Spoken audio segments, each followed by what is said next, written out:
A gente vai bater um papo com o psicólogo Patrick Barbosa, que já está aqui com a gente. Muito obrigada, Patrick, pela sua presença. A gente também recebe aqui, olha, a delegada Milena Girelli. Muito obrigada, doutora, pela sua participação. Ela é da Delegacia Especializada de Proteção à Pessoa Idosa. E a gente também recebe aqui a Josiara. A Josiara, ela até hoje, desde 2022, não é isso, Josiara? Você clama por justiça pelo que aconteceu com o seu avô. Sim, sim. Obrigada mais uma vez por estar aqui. E o que nós queremos é isso, não que a dor ela vai passar, porque a dor ela aumenta todos os dias, mas a gente vai ter um conforto de que a justiça foi feita. E aconteceu com o seu avô o ápice dessa violência do idoso, que o idoso sofre diariamente, que daqui a pouquinho a doutora Milena vai falar pra gente, e foi dentro de casa também com um familiar. Foi sim, foi dentro de casa, né? Inclusive, às vezes, a gente pergunta por que não tirou ele, só que a gente também questiona como que a gente vai tirar o idoso de um ambiente onde que ali foi o que ele construiu, ele teve a vida dele ali por causa de alguém. Não existe. E, infelizmente, né, o primo, o próprio neto dele, ceifou a vida dele. E a relação já era conturbada, Josiara? Ele já vinha a casos, porque a agressão, né, assim, ela não começa só na física, né? Primeiramente, antes de ter a física, ela tem a verbal. E ele sempre verbalizou várias palavras para o meu avô, inclusive ele já havia ameaçado meu avô, dizendo que ele iria matar. E chegou o ato que ele fez, né, mas ele já agrediu meu avô várias vezes com o cabo de vassoura, e a gente tentava, né, ajuda, falar com meu avô, só que ele não aceitava por conta da filha. Além do avô, ele também já agrediu outras pessoas da família? Já enfrentou outras pessoas? Já agrediu a mãe, já agrediu a irmã, já agrediu a minha irmã. E tudo por quê? Qual motivo? Motivo de droga. Droga. Doutor, o que está por trás, né, a senhora como delegada, o que você pode relatar para a gente da maioria dos casos de violência contra o idoso? A gente já falou ali que geralmente é praticado por alguém da família, dentro daquele ambiente familiar. Mas o que está por trás? Quais são as causas? No caso aqui da avó da Josiara, foi droga, né? O que o neto usava, querendo dinheiro. E na maioria dos outros casos, doutora? Olha, exatamente como você disse anteriormente, 70% a 80% dos casos de crimes contra as pessoas idosas acontecem dentro dos lares. E a gente tem tido um aumento significativo de usuários de drogas e de álcool que cometem um crime para manter o vício. E no caso que eu lembro do seu avô, não havia feito nenhuma denúncia, né, a respeito, até mesmo porque pai, mãe, avô dificilmente denuncia. Por quê? Os agressores são as pessoas que eles mais amam. Então, muitas vezes, o familiar, por respeito à pessoa idosa, não vai até a delegacia, não faz a denúncia. Mas o que eu sempre esclareço? A minha vítima não denuncia. Por isso que é tão importante que as pessoas testemunhem, que as pessoas vão até uma delegacia e denunciem para não acontecer uma situação mais grave. Vocês tinham medo disso acontecer ou então ninguém acreditava que o pior pudesse acontecer, Josiara? A morte em si, ela já é esperada, né? Porque um dia todos nós vamos passar por isso. Só que a gente não esperaria que ele iria fazer de fato, entendeu? Por ameaçar, a gente não acreditaria que... Até mesmo meu avô, ele vivia falando, eu não vou sair daqui, eu só saio daqui morto. E foi o que aconteceu, ele saiu da residência dele morto. Pois é, Patrick, se tratando de alguém da família, quase assim, inacreditável pensar que alguém é capaz, nessa história de hoje que a gente está trazendo, né? Um filho agredir uma mãe, um neto tirar a vida do avô, vindo de alguém da família, de pessoas que participaram ativamente na criação.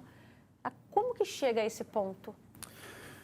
Então, Roberta, olhando pelo lado, né, psicológico, a gente vai ver uma desvalorização do ser humano, né, do outro. Não importa se é o pai, se é a avó, se é o tio, a tia, no caso ali, né, agrediu várias outras pessoas da família.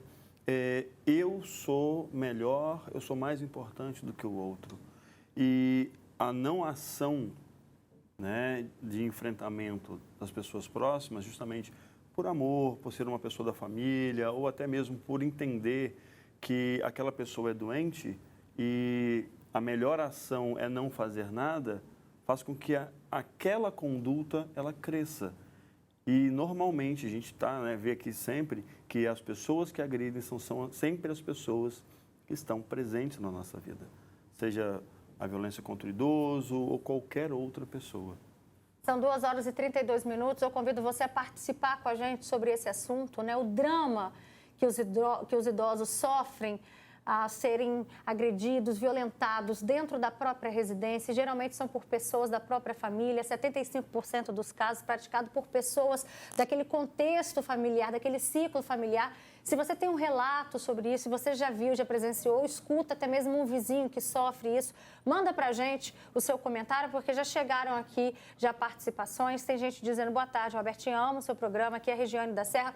Beijo, Regiane, obrigado pelo carinho, viu? Eu acho uma falta de respeito e de amor. A mãe cuida a vida toda do filho e depois, como forma de gratidão, eles as agridem. Olha só, olha a reflexão que a Regiane traz. O mundo precisa de mais amor. Imagina só como é que fica o psicológico dessa mãe, né? Roberto, eu tenho um vizinho que usa e vende drogas. Ele grita com a mãe, que é idosa, ela usa muletas, faz trabalho de casa e paga as contas. Interessante esse comentário, que é uma vizinha ouvindo, sabendo tudo que está acontecendo ali, ó, na parede do lado. Ela pode denunciar, doutora? Pode sim. Qualquer pessoa pode fazer a denúncia presencialmente em qualquer delegacia, ou muitas vezes a pessoa ela se sente, ela fica preocupada, não quer se expor. Então, que faça essa denúncia anonimamente no Disque 100 ou no 81. Mas essa pessoa geralmente tem medo. Exatamente. Como tem medo de se expor, de fazer presencialmente essa denúncia, que essa testemunha faça pelo Disque 100 e pelo 81, que mantém o anonimato dessa testemunha. Mas manda para a gente, que vai chegar na delegacia e a gente vai verificar. Mas aí, quando eu digo medo, que a gente sabe do trabalho, né, muito bem feito da polícia, de manter esse anonimato, mas quando eu digo o medo, é dela desconfiar. Será que a minha vizinha vai desconfiar que fui eu? Eu tenho medo de me meter. Mas isso pode salvar uma vida, né, Patrick, né, doutora? Roberta, eu acho que a gente também tem que fazer o nosso papel de cidadão.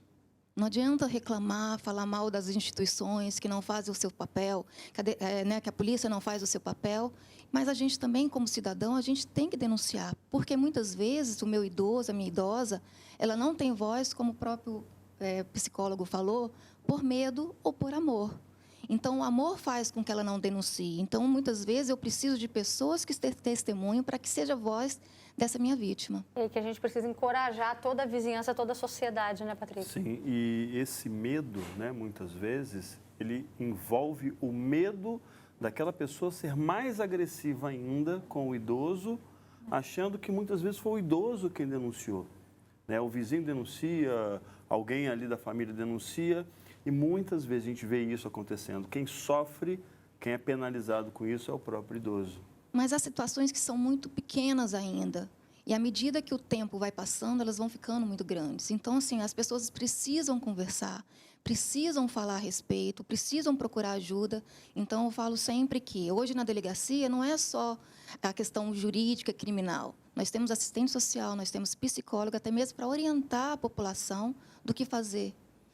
Jô, olha só que interessante o que a doutora Milena disse, né? Às vezes a situação começa pequena e depois ela vai ganhando outras proporções. Foi assim também na sua família? Foi exatamente como ela disse, né? Ele começou com agressões verbais, e xingava, né? E dizia até que o meu avô queria pegar ele. E aí, até chegar o tempo que ele deu a primeira cabo-vassourada no meu avô. E chegou ao ponto de ceifar a vida do meu avô. Você se recorda quantas brigas aconteceram até chegar a esse ápice da violência contra o seu avô? De xingamentos foram várias, mas de agressão foram 3.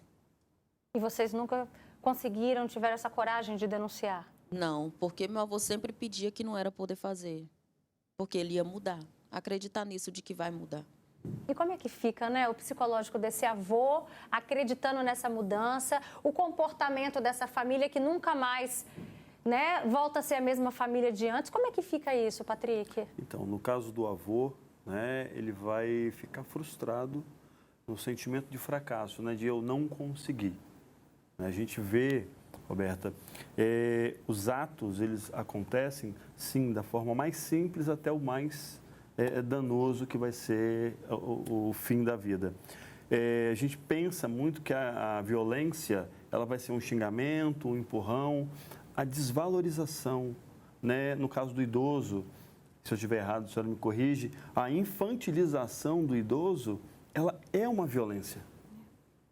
Eu tratar o idoso como uma pessoa que não sabe fazer nada ou que não tem valor mais nenhum para a sociedade é uma violência. E a gente repete isso muitas vezes e a gente não percebe. E quem está vendo a gente fazer vai reproduzir isso, mas não vai partir do ponto que nós iniciamos, vai partir do ponto onde nós paramos. E olha, nesse caso que nós estamos trazendo hoje, a gente está falando de 2 idosos. O filho de 63 anos agredindo a mãe de 85 anos. Né? E houve até um aumento na pena agora recentemente, né, doutora? Tivemos uma alteração em 2025, porque o que acontece? O Estatuto da Pessoa Idosa, as penas são muito baixas. Então, era uma reclamação constante. Então, teve um aumento para questões de maus tratos e abandono contra a pessoa idosa. Teve um aumento, que era de 1 a 3, agora é de 2 a 5. E também questões, nesses casos, se houver lesão corporal e morte. Que vai até 12 anos, né? Pode ir até 12 anos. Mas aí, no caso do primo da Jo, não se enquadra, porque foi antes, né? Foi em 2022. Não vai pegar. E olha só, a gente vai ver agora o depoimento da dona Maria. Escuta só o drama dessa mãe, minha gente. Ela já foi agredida pelo filho e tem medo que isso aconteça de novo. Meu filho tem 37 anos e ele tentou me matar, me agrediu, me pegou para me furar com a caneta, me colocou dentro de um quarto, foi muito difícil, eu fiquei em desespero. E eu chamei a polícia, eu já chamei a polícia, ele já tentou me matar umas 5 vezes dentro de casa. Hoje ele não está mais dentro de casa comigo, que eu coloquei ele num lugar onde ele não tem acesso à minha casa. Eu fico sozinha, sou idosa, tenho 63 anos e não tenho condições de conseguir uma internação para ele, pagar uma clínica.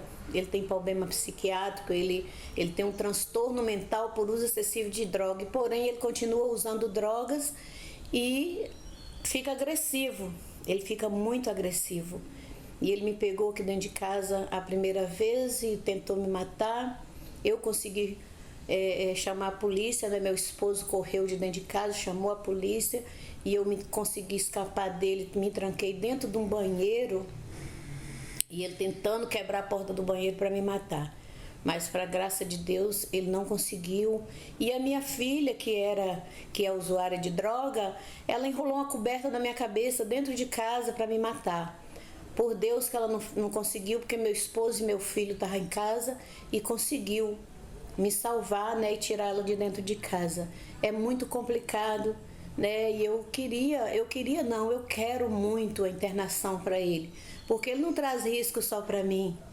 Traz risco para ele e traz risco também para a sociedade. Olha o desespero da dona Maria.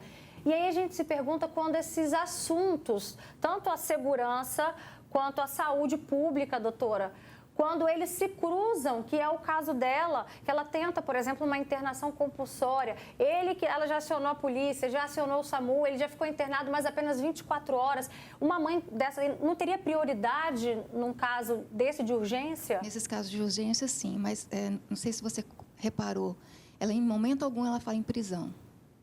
Então, esse pai, essa mãe, quando ela vai à delegacia, vítima de maus tratos, vítima de agressão, dificilmente ela me conta que foi vítima dessas situações. Ela vai pedir ajuda para o filho agressor.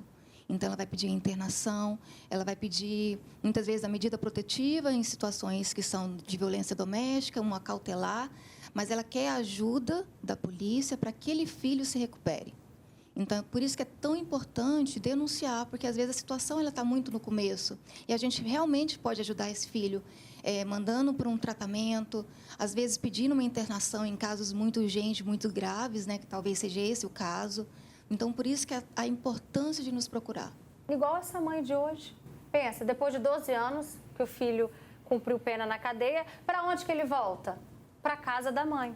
Não, e a pena parece que foi por conta de roubo e furto. De roubo e furto. Né? Mas ele já tinha, violência doméstica. Isso, ele já tinha esses sinais de ser uma pessoa violenta, agressiva com a mãe, já tinha esse histórico.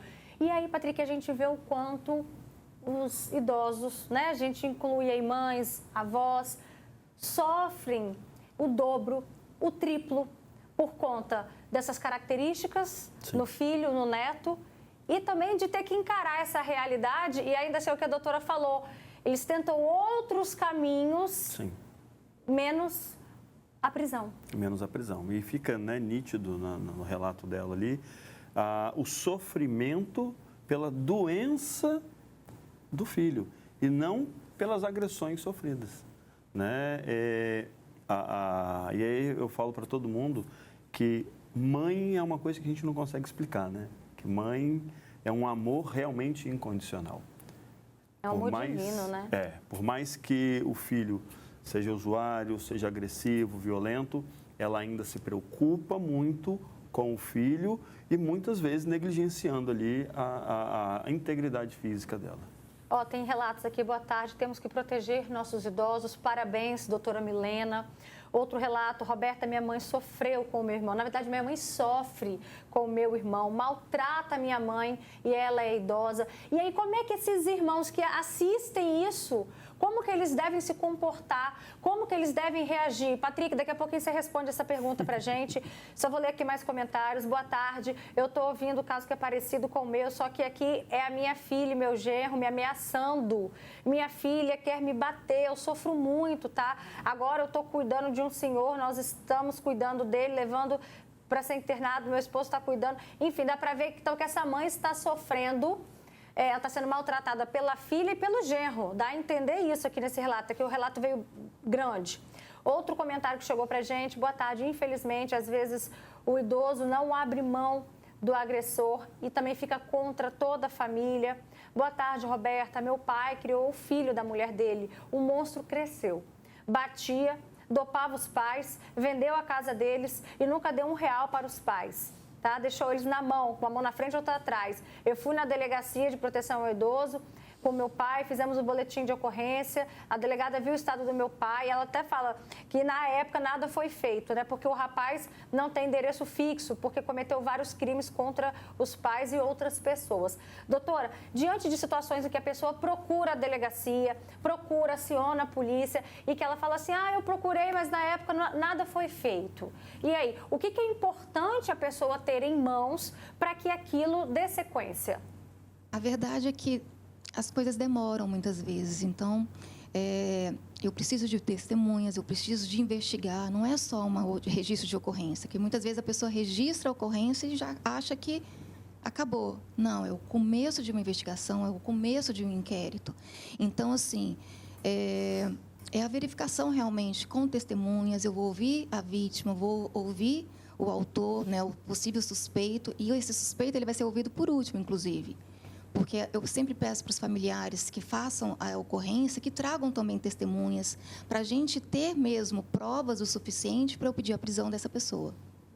E aí a gente tinha deixado uma pergunta no ar para o Patrick a respeito da irmã, da filha, né, que relatou para a gente que vê a mãe sendo maltratada pelo irmão.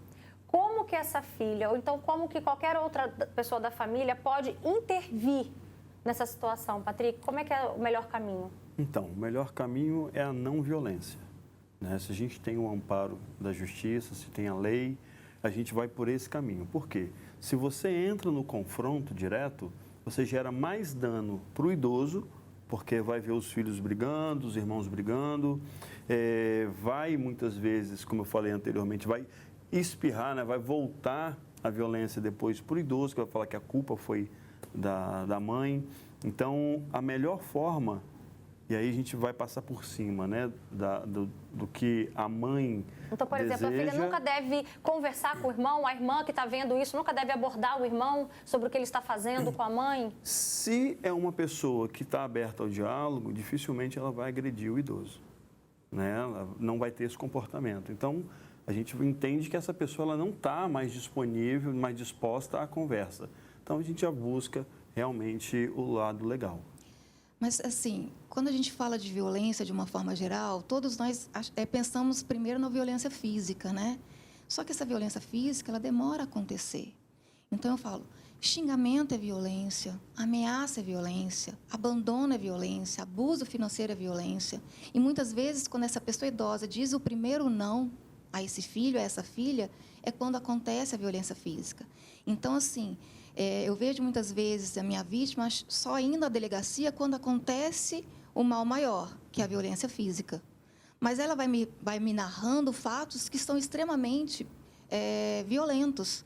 Então, assim, é por isso que é importante, eu acho que a imprensa tem um papel fundamental, né, que é divulgar quais são os direitos da pessoa idosa, o tipo de violência, para ele realmente saber que está sofrendo violência e procurar ajuda. E esse sofrimento, gente, afeta a família inteira. Porque as pessoas tomam partido, tem gente que prefere não tocar no assunto, varre a poeira para debaixo do tapete, enfim. Como é que está hoje? Quer ver só o exemplo? A família da Josiara. Está cada um para um lado, né, Jô? Pra gente, como eu falei da outra vez que eu vim, né? Pra gente não tem mais festas de fim de ano igual tá chegando. Pra gente é cada um no seu canto.